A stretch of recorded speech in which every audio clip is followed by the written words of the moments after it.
PEGI 7.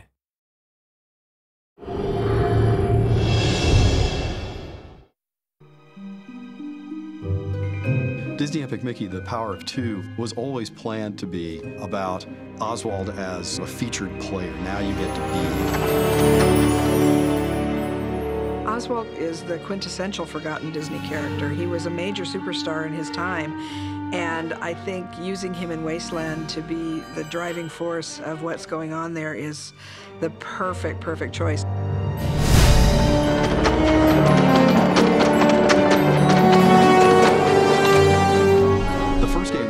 About reintroducing Oswald, reminding the world who he was. In The Power of Two, we really can have this relationship develop in ways that we couldn't before. Walt Disney and iWorks created Oswald the Lucky Rabbit in response to a request from Charles Mintz, who was their distributor.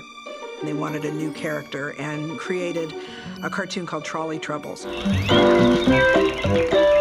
It came out in 1927 and was an instant hit pretty much with the public. In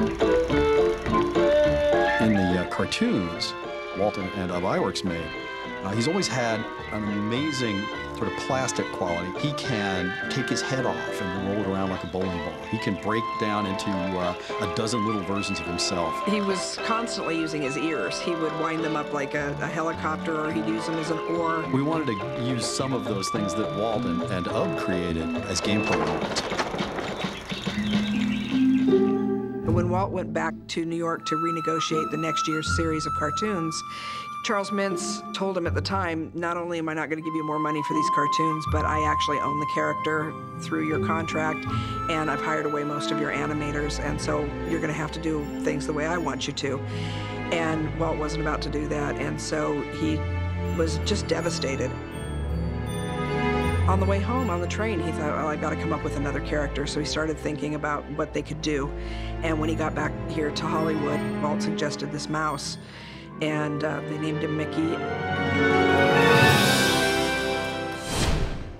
Bob Iger, who was the CEO of the company, was very involved in negotiations with Universal in 2006 to let Al Michaels, the sportscaster, out of his contract with ABC.